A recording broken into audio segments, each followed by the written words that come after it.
Shalosio Yatzarel. It's your brother, your cousin, your nephew, young Aniun Wiya, reporting live on behalf of the Master of Breath, Isaac and Missy, to let you know that despite what they told you, your righteousness is an everlasting righteousness, and your law is the truth, not theirs.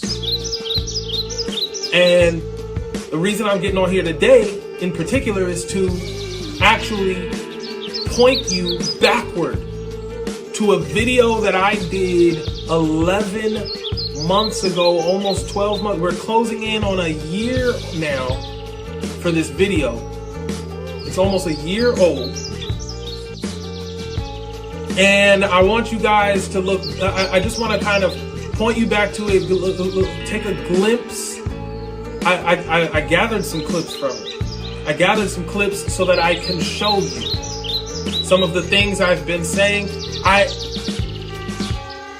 Sometimes I get exasperated over this stuff. The true reason that I even have this channel is purely out of the passion that I have for this information.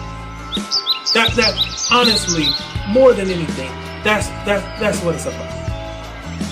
And I honestly, truly, genuinely believe that the forces of nature, the elements of the universe, the powers of existence, whatever you want to call them, the Lord God, that's what they're called in the Bible. I genuinely believe that they are affecting my mind.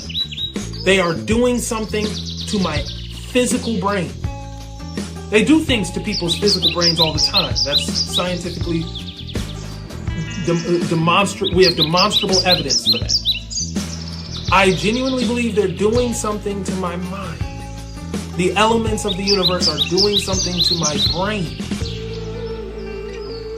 Neurologically. To compel me to do the content that to produce the content that I produce for this channel. To get on here and teach the things that I teach in my immediate vicinity, in my immediate community, off campus. To broaden and expand my horizon in talking about these things. You don't have to believe any of that. You don't have to believe in God. You don't have to believe in the Lord. You don't have to believe in you certainly don't have to believe in Jesus. If you've ever been on this channel, if you've been on this channel long enough, by now I hope you know that. You don't have to believe in any of these things. You actually don't. Faith is actually not the point. Faith became the point when religion was invented. Yes, I said invented. The reason I'm here is to hearken back to things that I said at the time of the solar eclipse of yesteryear. Let me bring the totem out real quick. Because I'm just trying to make sure that I don't proceed in error here and that I don't mislead anybody.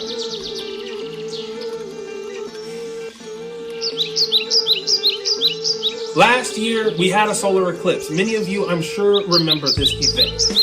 Some of you may have gone outside to look at the solar eclipse. Some of you may have watched the news and seen a bunch of discussion about the solar eclipse. There were actually live captures of it on the news. Some news stations were actually basically doing these live developing stories where they're showing you the eclipse in progress from their respective states, like local cable stations and all of that kind of stuff. People on YouTube were live streaming the eclipse from their respective cities and all of that good stuff. I'm sure you remember that it was an eclipse that was only visible to the Americas, really. It was primarily visible to the Americas, and here's the thing, okay, and chiefly North America in particular, not South America, not so much Central America or the Caribbean either. North America proper, Turtle Island, is who the eclipse was shown to. The elements showed this sign to North America. Now here's the thing. A year ago, I explained that it was a sign. And I explained why you should see it as a sign.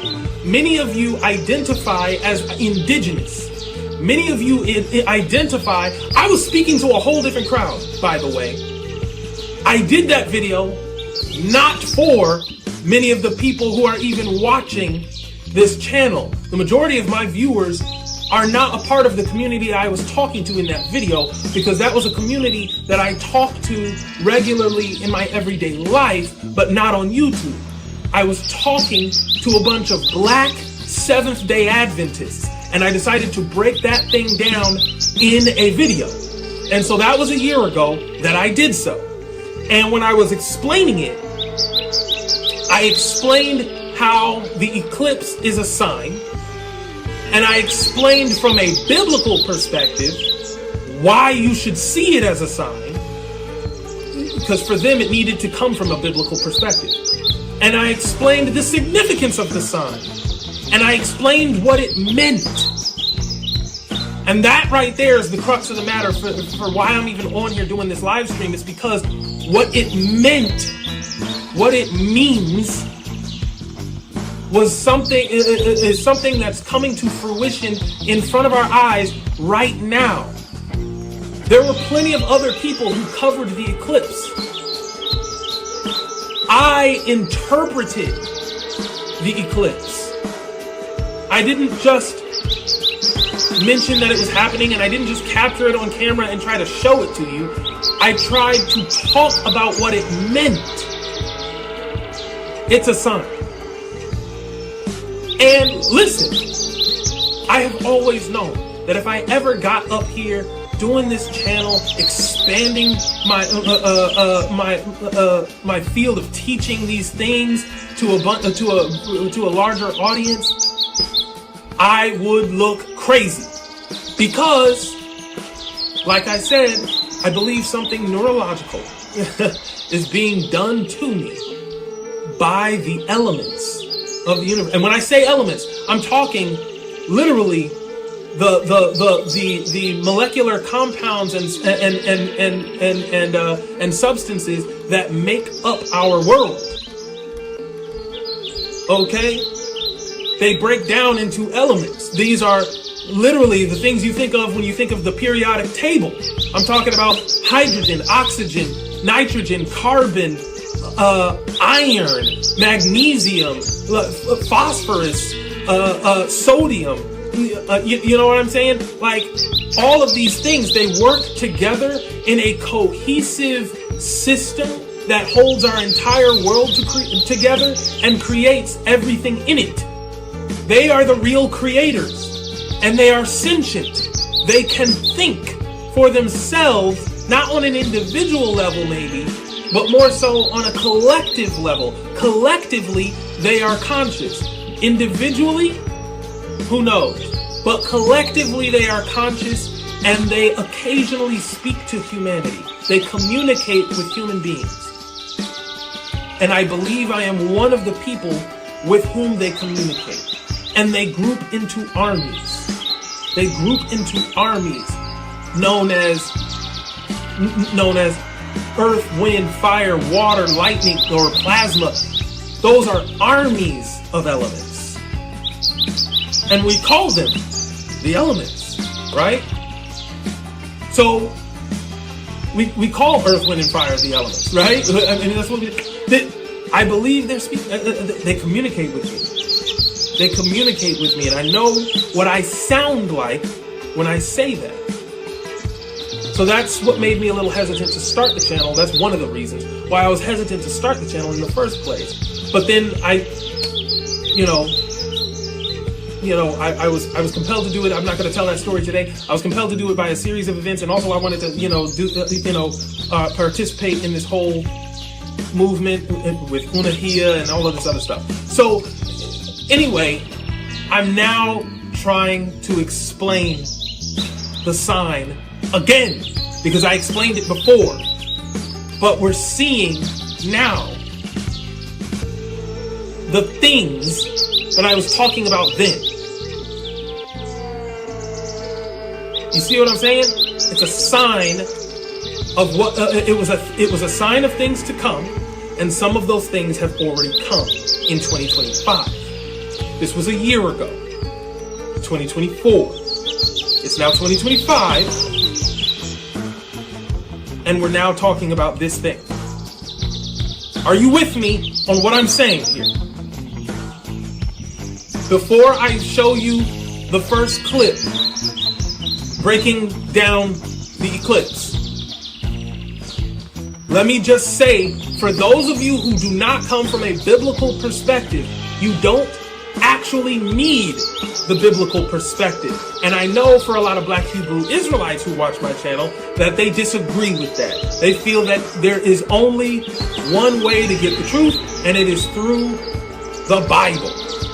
And the majority of them who say that, particularly, will quote to you the New Testament of the Bible to let you know that no man cometh to the Father except through me. And the me who was speaking, who said that, was Jesus Christ of Nazareth. A man whom I have also explained on this channel already is not who you think he was at all. But I'm not dealing with that today.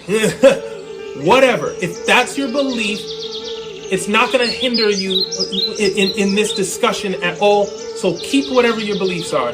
Everyone gets to keep their beliefs. Nothing's going to get in the way today. It's all fine. But listen to me. Not coming from a biblical perspective. For just a second, not coming from a biblical perspective. Look at this from... Be analytical with me for a second. For those of you who identify as American Indians, hopefully I'm speaking to people who are watching this stream, and I'm hoping some of you who are watching right now are people who have even gone as far as to maybe do some genealogical work to try and find the records that would demonstrate to you who the Indians are. Maybe, I'm hoping, maybe to at least identify to you who your family members, the people you come from, actually are. And I also hope that you're not Black people who want to be Indian and just don't want to be African. Because listen, you probably have some kind of African. If you're from the East, you probably have some kind of African admixture. Now, whether or not you ever confirm or find it is a separate story, because that's kind of hard. It's kind of hard to find those. And part of what makes it hard to find those is because you're Indian first and African second. All right? And it may be that some of you are not connected to the African tribes that came over here. That's a possibility. I don't know. I honestly don't know. It's not simple. It's very complicated. But either way, if you identify as an American Indian and your skin color is at all comparable to mine, whether darker or lighter, but you know that you are identified as a brown person, you might be a lot lighter than me, but if those white people still call you brown and your hair is like this, see what I'm saying? You got these? You got these kind of roots? If you got these kind of roots, okay, and you identify as an American Indian, I implore you, you must find a tribe, a tribal connection. Try your best to find a tribal connection. And no, it's not easy. It does take a lot of work and it's difficult. But when you find the tribal connection, you begin to have a place of reference from which to research what was significant to your direct lineal ancestors so that you can know what your ancestors want you to know today. Because actually, they try to communicate with us, but when you are cut off from knowing who your ancestors were, it makes it hard for them to communicate with us. They are in the elements, by the way. So when the elements are communicating with us, the neurological thing that I was saying the elements were doing to me, this is something that is very likely facilitated by the souls of my own ancestors, which have become part of the forces of nature. Okay? I will explain all of that in a separate presentation. That's kind of a lofty and heavy topic. Here's the thing. Whatever tribe you may or may not be connected to, if you can just find that, figure that out. For those of you who already know, I want you to think about right now, because for those of you who already know, and you've done some research on your tribal connection, and you've done some research about what your people actually practiced and what they believed, the shamanism, the ancient shamanism of your own people, if you learned anything about it yet, then what I'm about to tell you is going to resonate with you. And that's what I'm wanting right now. I want it to resonate with you because you're going to say, hey, that's my stuff. What he's talking about. My people were on that. I know they were. That's why I'm telling you. Because for those of you who are already awake, I'm trying to get you to see what's actually going on out here has to do with you. It can go right over your head if you don't have any connection to the ancestors or the ancestral ways. All right? And every tribe was different. Every confederacy of tribes was different. Every clan was different. So you gotta pin those things down and figure it out. But listen to me. We were stargazers. We paid very close attention to the sun, moon, and stars, and all of their alignments and all of their movements relative to the geospatial positioning of our respective territories. Okay, our lands, our homelands, our spaces. So we looked to space, and it oriented us in our spaces. Does that make sense? That is how all of our tribes. That is one thing all of our tribes had in common. Now, from there, it gets different from tribe to tribe how we did this. Take for example,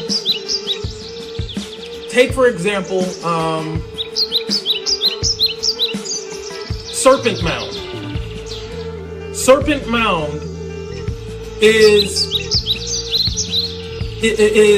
it's one of the most incredible earthworks anywhere on the planet. It is literally a gigantic mound that stretches and winds in the shape of an actual serpent.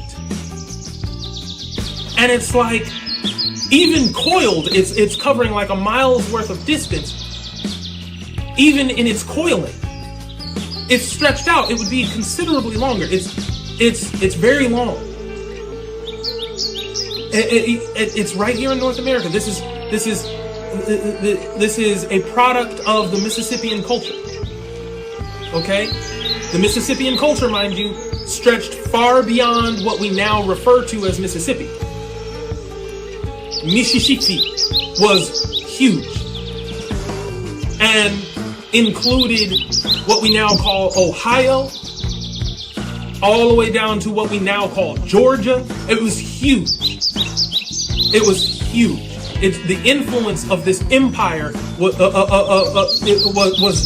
ridiculous. We'll talk more about that in another presentation as well. But here's what I want you to get. We oriented Serpent Mound and all of our earthworks the Etowah Mound as well, Cahokia, the city of Cahokia, and that's up in because we went, like I said, we went high north, upwards of Ohio, verging on Illinois.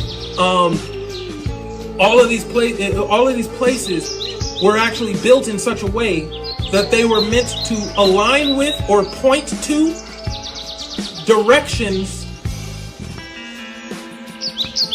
that were determined by the sun.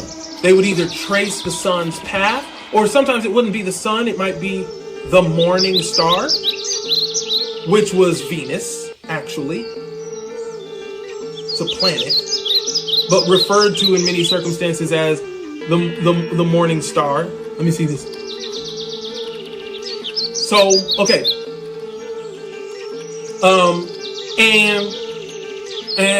And think about this. South America was no different. Central America was no different. The pyramids and stuff.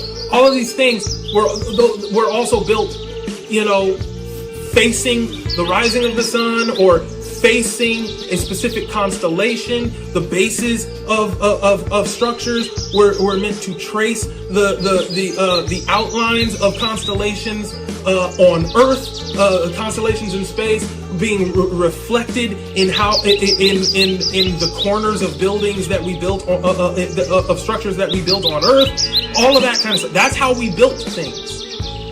We aligned them all with the stars. So and the reason I'm bringing that up is because I'm trying to get you to think about how in tune we were with the cosmos. A prevalent belief across the Great Plains and the southeastern ceremonial complex was also this notion of there being sky people or star people, these individuals in the sky who were entities of light, let's say, that could take various forms and shapes, and they have a whole society in our atmosphere. It's a whole thing, and I'm gonna bring that up in another presentation as well. These are the things we were looking to the skies for, and they were considered the governors of our actual societies. Okay? That's why an eclipse was incredibly important to our tribes. And when we saw it, we would stop everything for the rest of the day because of it.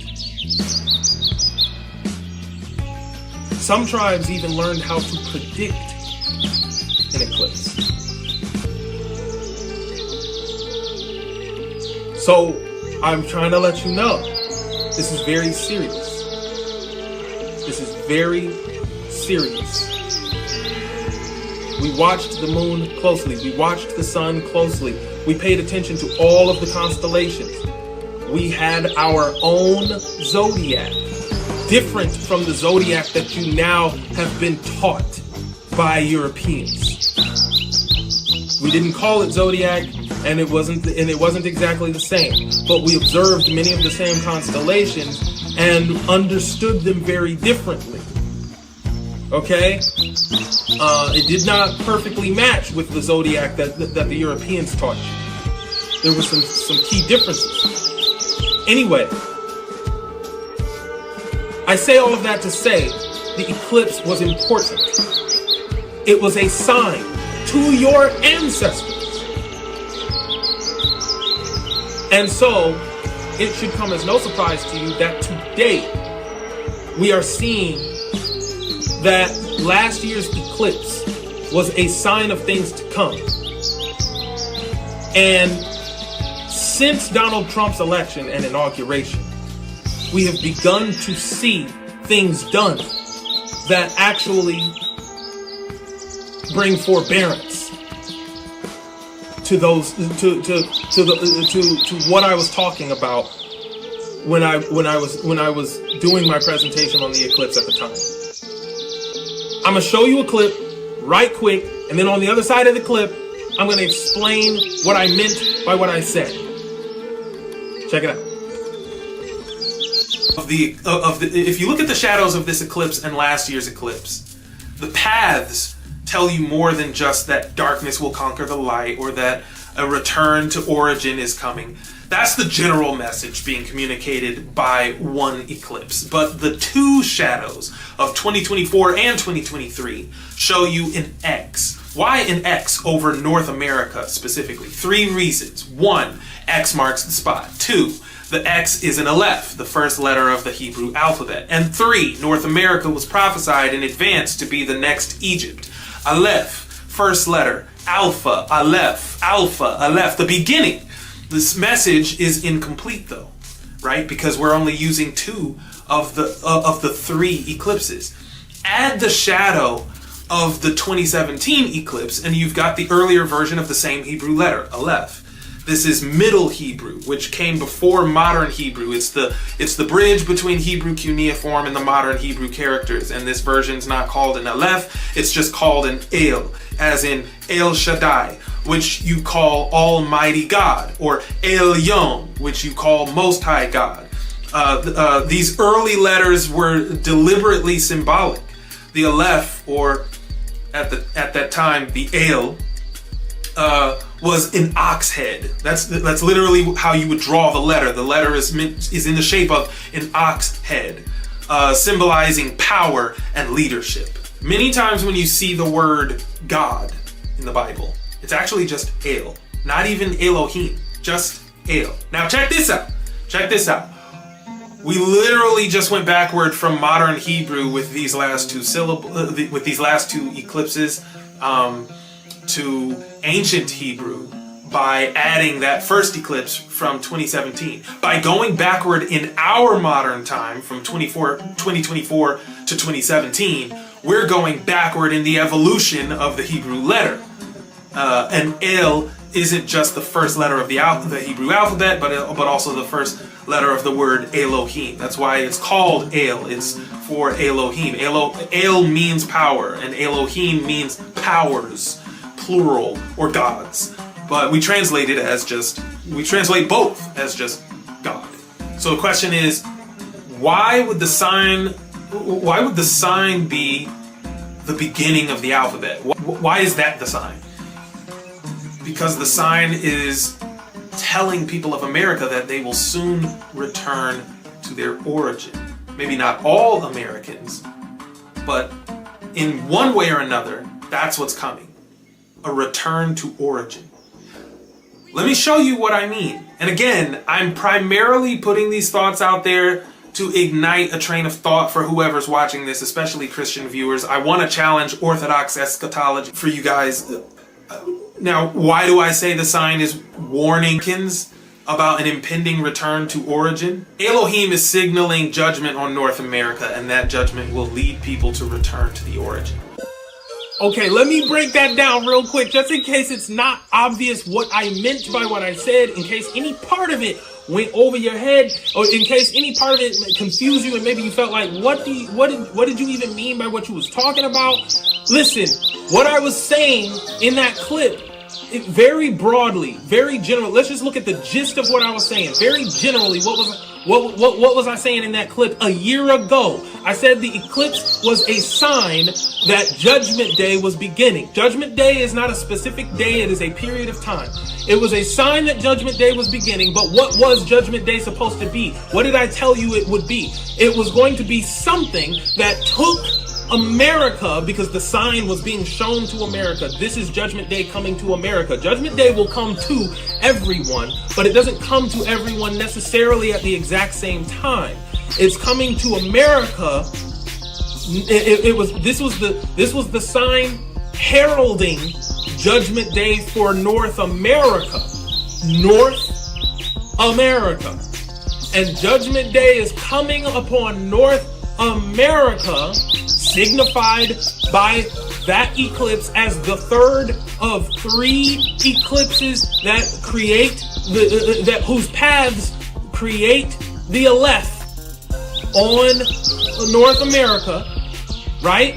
And the point of it was to signify that Judgment Day was beginning for North America, and that judgment is a series of events that will cause the people and the land to revert back to their origins.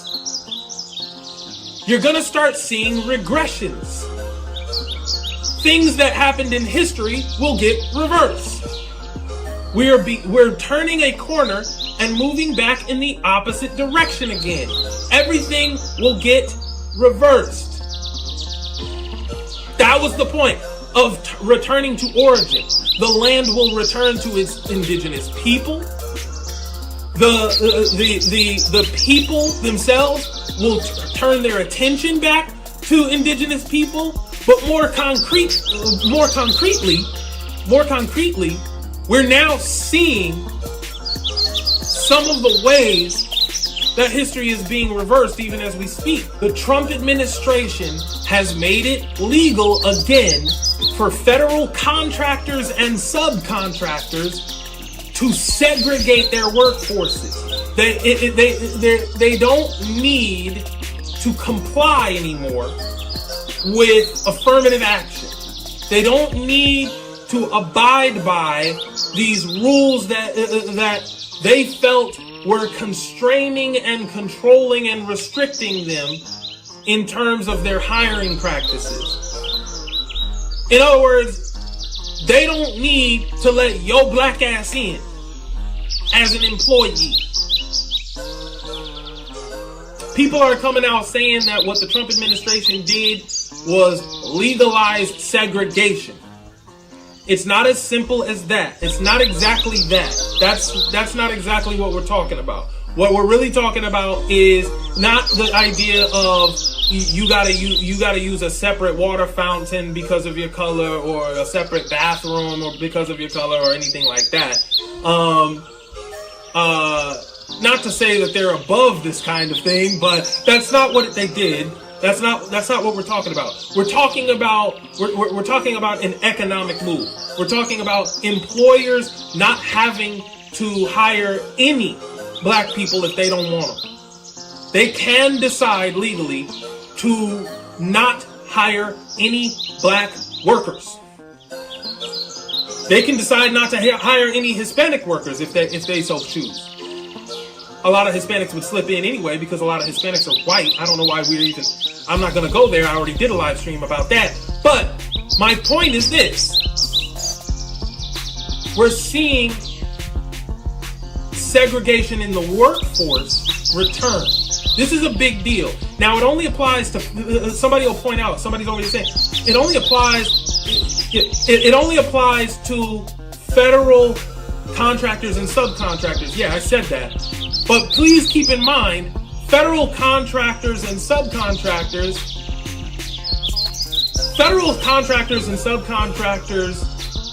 account for, I don't know if you know this, about 20% of all employers across the country.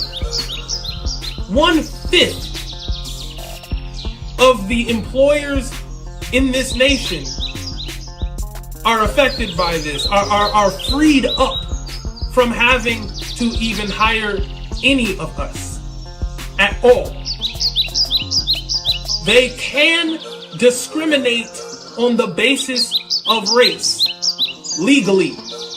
They can decide that no matter how qualified you may be, they can decide that the reason, a legally permissible reason to not hire you, can be because of your race.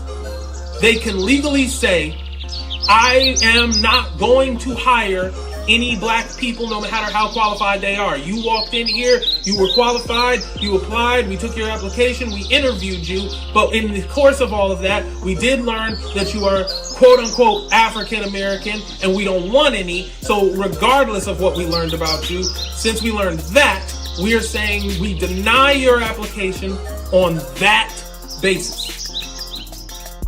It is legal to do that for federal contractors and subcontractors. I don't think you realize how many companies, how many employers qualify as federal contractors and subcontractors. It's literally a fifth of the economy. So a fifth of the employers. Let me stick to the correct verbiage here. To say a fifth of the economy is a little misleading. That's actually that would be an even more ridiculous statement. So I'm dialing it back. But a fifth of the a fifth of all employers in the country. That's still outrageous. That is a regression of the highest order. We are repealing civil rights. The civil rights movement has been the most impactful movement, citizen-led movement of any kind in this country. It is the most impactful movement of any kind in this country's history. Period. There's no qualifier for that. We are the conscience of this nation. For generations, we have been speaking truth to power to tell them how not virtuous they are in spite of what they claim to be, pointing them to the contradictions in their own between their own constitution and the laws and their own legislation, and pointing out to them the injustices of their own litigation in court, pointing out to them the hypocrisies of their policies. That has been the black legacy in this country, and the civil rights movement was a culmination of all of those things being done on a regular basis, and us being willing to get militant about it. Today, we see them working backward. Their conscience was convicted. They felt some type of way. They wanted to believe they were better than that. So they rescinded some of those things, changed some laws, added some laws, made some amendments. But today, they've decided we are tired of you pointing out all our flaws, all of our moral and ethical and legal and philosophical shortcomings. We are sick and tired of you trying to tell us this alleged truth about ourselves when we're trying to teach you about Jesus. We're trying to teach you and you trying to teach us, and that's not going to work. We're superior. And we're not just superior. We're not just superior spiritually. We're superior morally. We're not just superior intellectually. We're superior ethically. We're going to enforce upon you the law and show you how it should actually be out here. Again, they're not segregating schools and water fountains and all of that. That's not what we're talking about. But the workforce is critical, because this affects a fifth of the employers in the nation. This is a huge step back. 20% of the nation just jumped backward to a day that predates the 13th, 14th, and 15th Amendments. I mean, we're jumping way back here. Do you understand that? This is just one example. This is just one example. They're walking us back through history. They are returning to the origin. This is the colonizer seeking a way back to the origin. You see what I'm saying? Do you understand what I'm talking about?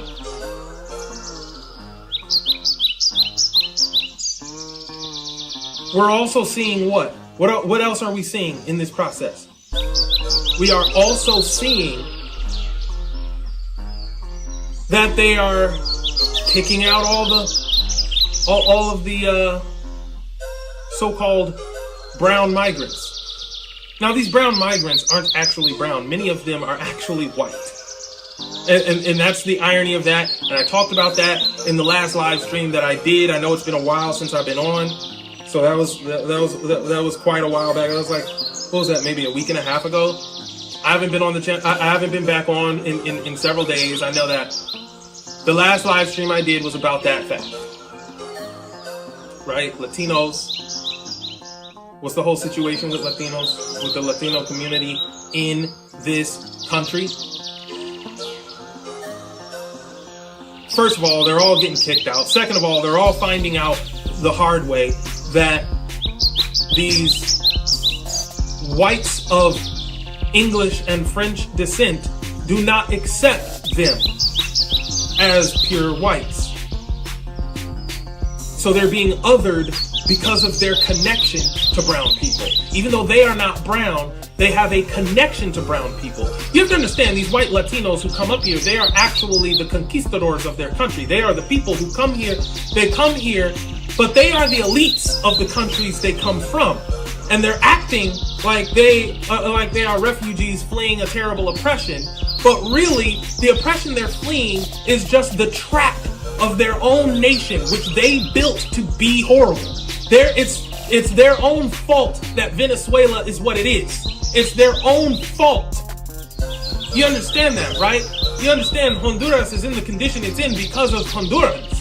It's in the condition it's in because of Spaniards, Europeans, who were brought en masse, invited to bleach the population on purpose. The reason they look white is because they are white. These are white nations now. Stop trying to connect yourself to these people. They are not us. When they get here, we talk about the black and brown community. There is no black and brown community. There is only my community. There is only us. That's all that there is. It's us versus them. Period. Period. And they have shown us this. They have shown us this. And some of you have the audacity to get on here and talk about Donald Trump like he was some sort of savior and how black people need to support him. And you trashed Kamala Harris. And I'm not a Kamala Harris fan at all. But Donald Trump, you gotta be kidding me. And you won't even repent for it now, Dane Calloway. You won't even repent for it now, research guy. To this day, you stand behind what you did. You know you took payments. You know you were paid by surrogates of that campaign to support that campaign by getting us. You were paid by third parties, so you didn't have to declare nothing. And they didn't have to declare nothing. But you were paid. I know you were paid. And that money traces back to a conservative super PAC. And that money went out to lots of social media influencers. I covered all of that on this channel. And the reason I did it is not because, listen, I'm not in the business of tearing down people I disagree with. That's not in the not among my own people. Not among my own people. But you're tearing down our community. You're doing it. Because you're an agent of the enemy. And I see through that. And I will not just sit idly by and say nothing because I'm afraid of looking like a hater. Screw that. You did this to us. What are you talking about? So people are complaining, people are protesting, and many of you are trying to look like you're open-minded and whatnot by trying to say like, I can entertain conservative thought. You know what I'm saying? Listen, don't entertain an idea just because of what you think it makes you look like, whether or not it makes you seem smart. That is irrelevant. It's irrelevant. Follow Torah. I know a lot of you don't want to mess with the Bible. That's fine. Follow your ancestors. Follow your ancestors. And learn from your ancestors' mistakes. Learn from your ancestors. A lot of your problem is y'all don't want to research nothing. You don't want to read the Bible, but you also don't want to research what tribe you come from. You're not doing your genealogy. You call yourself an American Indian. You don't know what tribe you come from. You don't know what that tribe's history is. You don't know what mistakes your ancestors made, so you don't understand why they're not here. You don't understand why this identity has been stripped from you because you're not trying to learn nothing. You gotta learn something. You gotta go and research something. You have to. Because you cannot make these incredibly grandiose claims about your own identity without a foundation for that information. You cannot make baseless claims. You gotta come with something. You need receipts. It don't have to be the Bible, but it's gotta be something. You've got to get into the genealogy and find the records. You've at least got to research the histories of these tribes. You've got to do it. What's happening is they're rounding up Latinos, some of whom are documented, and they're shipping them out, getting rid of them. Now, here's my thing. I personally, I support it. I support that. You know why? For the same reason I was saying earlier when I was identifying who these people are. They are the conquistadors. They are the Europeans. These are just more colonizers anyway. Why would I want more colonizers on this land? I said in the previous live stream, the only reason they've been allowed across the border in the first place is because of all these liberal conquistadors, these liberal colonizers, these liberal Europeans, Euro-Americans, who actually feel a sense of guilt for all the things that their ancestors did on this land, and they feel like they can make up for it. They feel like they can atone for their sin by allowing other immigrants to come on the basis that this is just an immigrant nation. Everyone here is an immigrant. I am not an immigrant. And you, as an immigrant, do not get to decide who comes to my land. Georgia and Alabama are mine. Tennessee is mine. What are you talking about? They don't get to come here without me, without my say-so. How do you get to decide when you're not even from here? You are already living on borrowed time on my land. It is by grace and mercy that you have been allowed to stay this long. Not only should they get out, you should get out. Everyone your color should be off this land. Turtle Island was never for you. You want to atone for your sin? Fix what you broke. You brought a bunch of people onto this land who don't belong here, and you think that it makes it okay because you're now allowing more people who don't belong here to also come. Because that way it's fair and equal. I'm giving them the same opportunity that I stole for myself. Screw that! You were not even superior to me when you came. Your technology wasn't even helping you. Without the aid of indigenous tribes, you could never have beaten us in war. Only we were able to beat us in war. Your rifles, your muskets were incredibly inaccurate, and we were laying waste to your armies with bow and arrow. Laying waste to your armies with tomahawks. Stone chiseled arrows, stone chiseled swords. We were bludgeoning and slicing you, and there was nothing you could do about it unless you could convince us to turn on each other, which is exactly what you did. That's how we get in the situation we're in today. But this is another return to origin. The population of this land is regressing back to its original state very gradually, very slowly. People who are not supposed to be here are being kicked out by other people who are not supposed to be here. And the people who are doing the kicking out, they will eventually find themselves faced with threats to their own homeostasis in this ecosystem. A time is coming because they're already experiencing it even now, not just in this land, but in many lands.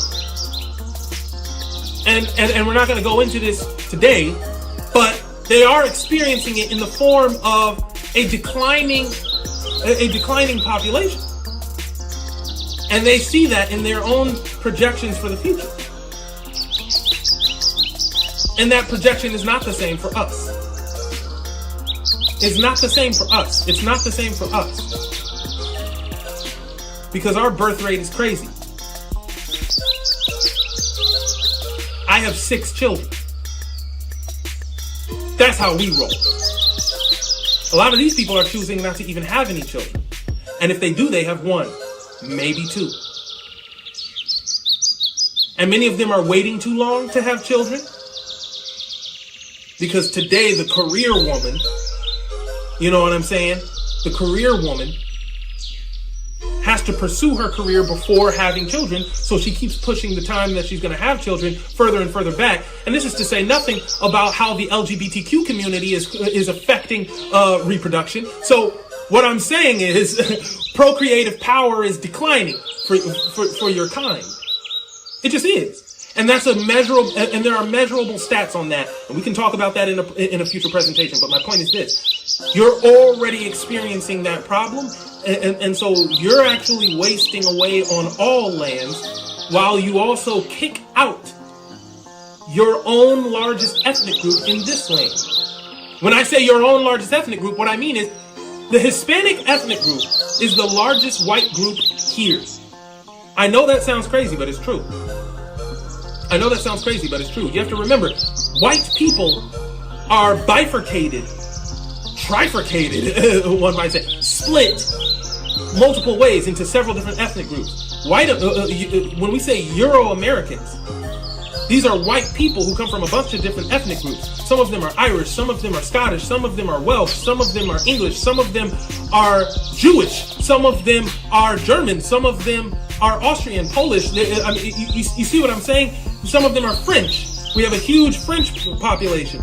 But my thing is, when you split them off into all of these different groups, you start to realize the biggest one is Hispanic. Hispanic whites outnumber the Hispanic white group is bigger than any one of those other white ethnic groups in this country. They are. And you want to get rid of them. And you're now squabbling amongst each other. You're now squabbling amongst each other. You're turning on each other. The United States' greatest allies are Canada and Mexico. And now Canada and Mexico resent you. And now they're beginning to think that the only way to protect their own individual economies is to resist the United States at all costs, which then imperils the United States in ways that you don't realize, because what's happening now is, and this is a third regression, the imperial power of the United States is in and of itself in decline. Many of you haven't noticed yet, this country is no longer the economic superpower that it was before, and it's no longer the economic leader that it was before. Why? Because many governments are realizing they can't count on the United States for anything. And with Donald Trump pulling the United States out of a lot of bilateral agreements with other countries, with other governments, now all of that debt that they had from us, y'all thought debt was like this terrible thing, but you have to understand the world economy runs on American debt. And everyone wants to have and is glad to have American debt because it keeps America in business with them. They don't want America to be going into all of these isolationist policies and not working with them, because that doesn't benefit them. And then if it doesn't benefit, if we're not benefiting them, they have no reason to keep leveraging American debt. Instead, they will just charge us with that debt. Now we're an enemy whose debt they hold. That's a vulnerability for us. It's a liability, and it wasn't before. This is the reason why presidents in the past have been so protective of the partnerships that they built with the governments of all these other countries. Because them having our debt in their hands could be a good thing if they are our allies.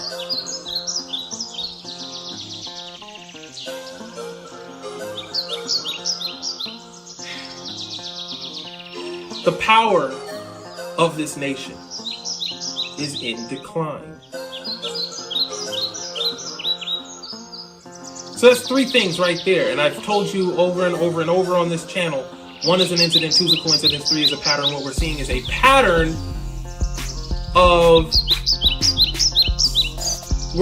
pattern of historic elements of the identity of the national identity of the United States regressing toward their origin.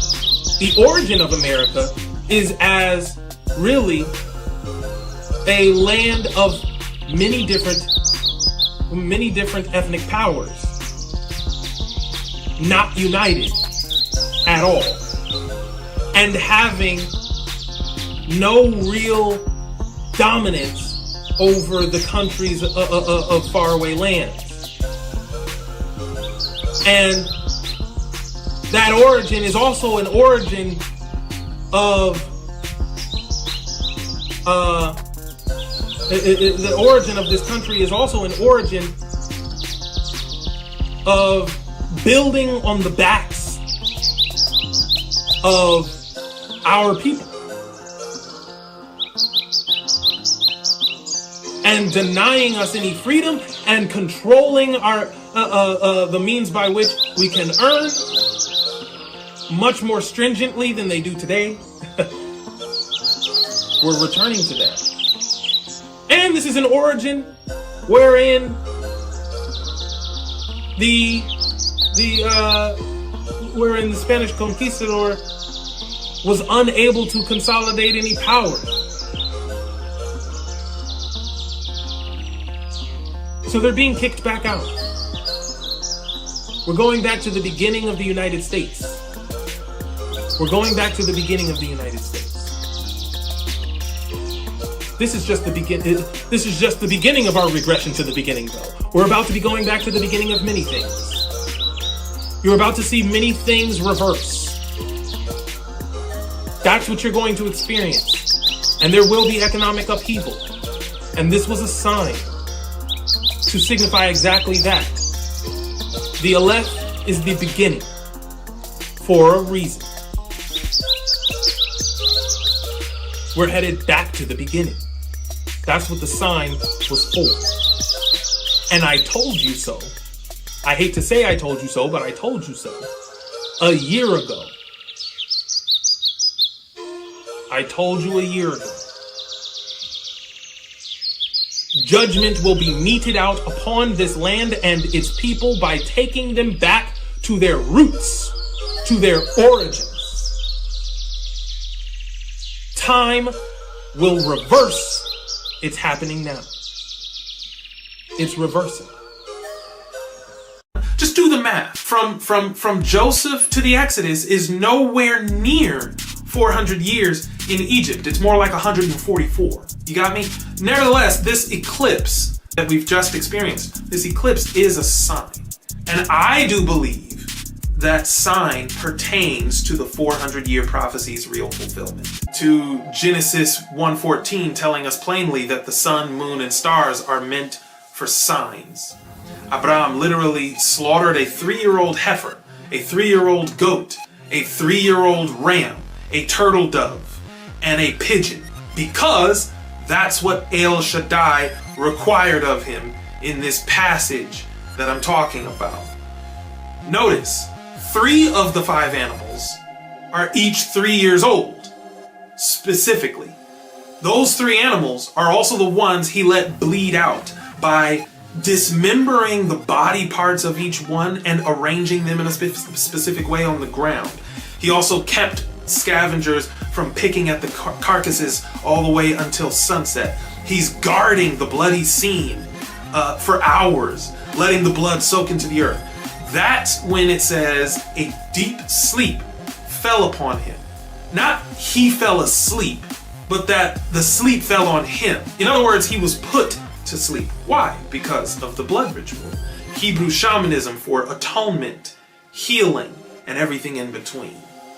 This is how this works. This is what happens. And when the fowls came down upon the carcasses, Abram drove them away. And when the sun was going down, a deep sleep fell upon Abram, and lo, an horror of great darkness fell upon him. An horror of great darkness fell upon him. And he said unto Abram, wait, hold on. Who said? And he said unto Abram, who said? The darkness said unto Abram, quote, know of a surety that thy seed shall be a stranger in a land that is not theirs, and shall serve them, and they shall afflict them 400 years. And also that nation whom they shall serve will I judge, and afterward shall they come out with great substance. So that pronoun he in verse 13 has no other possible antecedent besides Adonai Yahuwah. No one else is here. This is the spirit of Yahuwah coming to Abram. This is darkness coming to him and giving him the prophecy of 400 years of slavery and affliction for his descendants. The reason I went into explaining so much in that clip at that time last year about the 400 years of slavery is because the audience that I had actually directed that message to at that time was an audience who I knew didn't understand much. Maybe some of y'all do understand a little bit more about the 400-year slavery, the prophecy of 400 years of slavery that was given by darkness to Abram. And so that's a prophecy of 400 years of slavery and affliction. It is 400 years of slavery and affliction. The slavery itself, well, I'm not going to go into that. Anyway, so okay, 400 years of slavery and 400 years of slavery and affliction, and many people, many Christians most Christians assume, without counting, that was a prophecy about slavery and affliction in Egypt, but it was not. It was not in Egypt, nor Egypt and Canaan combined, or any of that. No, this is not. That was not the case. There's no way to make that count work with Egypt. Subsequently, the descendants of Abraham were enslaved in Egypt. The slavery, the enslavement of ancient Israelites in Egypt, that's the thing that everyone ties it to. But that slavery was short. It only lasted 144 years. You can count it, and I was talking about that in the clip. But the reason why I needed to point that out is because, of course, the 400-year slavery was actually talking about the Americas. And we're looking here specifically in the Americas. We're seeing that what happened was the colonizer came, and our bloodlines all had to undergo 400 years of slavery and affliction. But our bloodlines are all entering into slavery and affliction at different times because the colonizer is coming to different locations at different times. It doesn't just start. You don't just start counting from 1492, and you don't just start counting from 1619. You have to start counting. Based on when the waves of affliction began for different bloodlines, different tribes, different clans.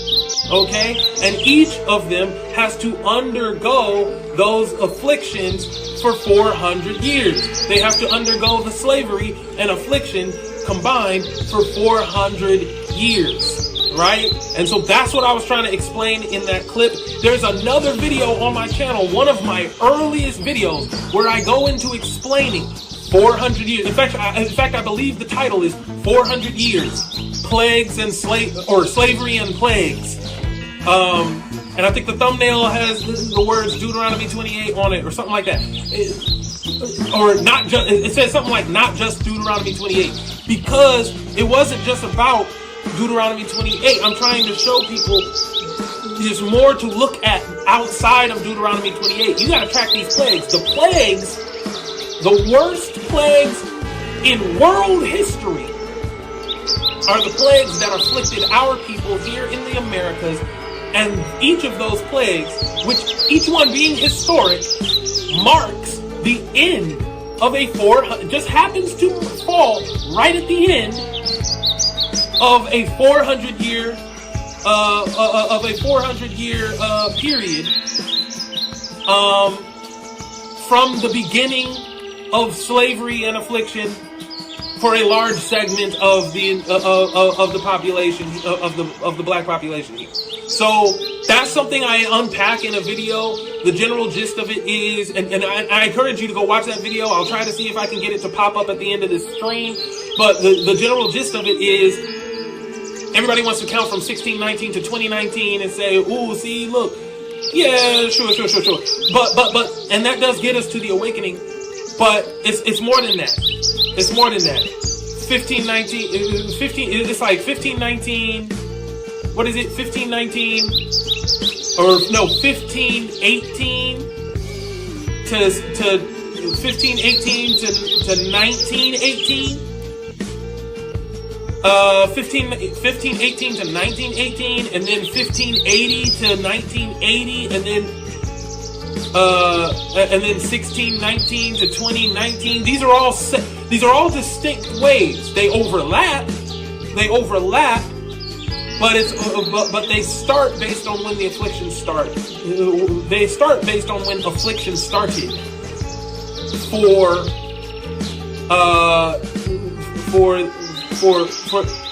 the Israelites. For the Israelites here in America, whether they came from Africa or were indigenous here, both and. And so different waves are starting at different times because different people were taken from different places and put into this slavery at different times. And so you've got these overlapping waves, but we all complete our 400 years. And once we're all completing our 400 years, boom, the awakening starts. See what I'm saying? That's how the awakening starts. Before I cut this, because I want to show you one more thing, another clip. But I'm just trying to show you that what I'm talking about with this 400 years thing, and that's why I wanted to point that out and show you that clip so that you can understand what we're talking about. The eclipse is this marker that now we're done with all of that, and we're now transitioning to this new thing, this new phase, where everything is going to now pivot. We've done our time. Now we're in the awakening, and as we're in the awakening, the eclipse is signaling, hey, the elements, the forces of nature, the same forces of nature who brought those plagues are are the product of forces of nature. The forces of nature are responsible for all plagues, all diseases, all pestilence. They do that. Those same forces of nature who did that, who brought you, and by the way, the plagues in question for the waves I mentioned, these are different waves of slavery, right? Different waves of affliction for our people in different people groups among us. The first wave, different waves, but all three distinct waves, but all the same tide. And that's something I said in the video, I believe. You have to see it as actual water. Look at the ocean in your mind. See the beach in your mind. The tide comes in multiple waves. All one tide. Slavery and affliction was all one tide, but it came in three waves. It came in multiple waves. Let me not even limit it to three, but what I marked for you were three specific waves that I was talking about in that video. Again, I'm going to try and put that up at the end of this stream to see if I can give you the opportunity to see it. It's kind of a long video. When I first started the channel, I was doing long videos. But the point is, 1517 or 1518 to, and I'm starting to forget it now, but 1517 to 1518, something like that. From there, stretching 400 years to 1918. Which began kind of the preamble to the Harlem Renaissance. Go check my Harlem Renaissance video if you haven't seen it, because that's a significant time for how we got into the confusion of not understanding that we were the American Indians. But that was a time period of slavery and affliction that began and ended, and then its end was marked by Spanish flu. Possibly because of how wide the range is for the estimates of the death toll across the world. It was a global pandemic, and it might have been the most deadly pandemic of all time period. All time period. Worse than COVID, worse than HIV. And why do I say worse than COVID, worse than HIV? Because those are the other two deadliest and of all time. And HIV marked what? The end of the wave from 1580 to 1980. And COVID marked the end of the wave from 1619 to 2019. 1619 is when you get that 20 some odd Negroes, right? The beginning of slaves from Africa. Even though, whether or not they were from Africa is debatable, but we're not here for that today. That's a whole other thing. But anyway, the point is that was a separate wave. These are all three distinct waves, and one ends with Spanish flu, one ends with HIV, one ends with COVID-19, and all three of these are the top pandemics that of recorded history for human beings worldwide. Period. And they were all global. They're all global pandemics. Global pandemics that were chasing our people around. And that was a point I was making at the time. So the eclipse was marking, hey, we've pivoted from that. We've transitioned from the slavery and affliction part. We're now about to start turning the corner. There's a new tide coming. And it brings with it waves. I want you to see the water in your mind as I'm saying this. A new tide is coming to shore. And it comes in multiple waves. Waves of what? Waves of regression through the stages of progress that North America has made. Those stages of progress will be reversed in waves. What you have called progress for years now will be reversed in waves. That's what we're talking about. That's what the eclipse was signaling. Returning back to origins. Returning back to origins. Returning back to the way things once were. Little by little. This eclipse is part of a sign of judgment, pointing to Israel's return. Elohim is about to lead the gathering of the Israelites, and North America will have to endure some things for that to happen. For Creek Indians, a solar eclipse is treated as a pseudo-Sabbath of sorts. We don't work, we practice silent mindfulness and pay homage to the sun and moon, both. It's just a way to acknowledge the sun. It's just a way to acknowledge the sign. Because, the Creator is speaking to you. When someone speaks to you, especially someone of authority, you show that you're listening. And this is just a way to show that we're listening, which is done out of respect because the sign is a communion from Hisaketu Mesit, which is the Creek name for the Creator. It means master of breath, because the Creator is the provider of the sacred wind that indwells all human beings and all living animals on the land, and that is the breath, the ruach that was breathed into the nostrils of man according to the Torah. It's all the same thing. In this 400-year Egypt, the last 7 years have seen Yah eclipse Ra 3 times, casting 3 shadows that form the shape of El, or the Aleph, the first Hebrew letter, the beginning of the ox head, the power that created all things in the beginning. The master of breath has given the signal. There are people of every color who understand the sign. People who are neither Christian nor Jewish, but ironically, all of this is a bit too spiritual for many Christians, even though it's all confirmed in the Bible. If you believe the end is when Yeshua HaMashiach returns, you're probably thinking of Matthew 24, verses 29 and 30. I have different views on the New Testament, But notice that the advent you're waiting on in that passage is still marked by a solar eclipse. The sun darkened and the moon doesn't give her light, right? It's just reflecting what Isaiah 13 had already said about the day of the Lord.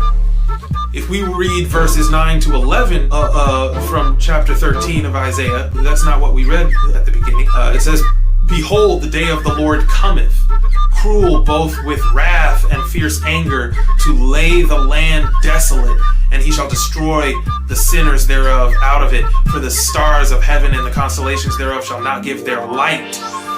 The sun shall be darkened in his going forth, and the moon shall not cause her light to shine. And I will punish the world for their evil, and the wicked for their iniquity, and I will cause the arrogancy of the proud to cease, and will lay low the haughtiness of the terrible." That's the description of that is exactly what the eclipse looks like. It's exactly what the eclipse looks like. It looks like the sun just turned dark, and it looks like the moon is refusing to shine, right? And the two are doing this together. All I'm saying is, don't deliberately turn a blind eye to the signs. Don't be afraid of the spirituality that undergirds your religion. If you believe you're living in the end times, look for the signs.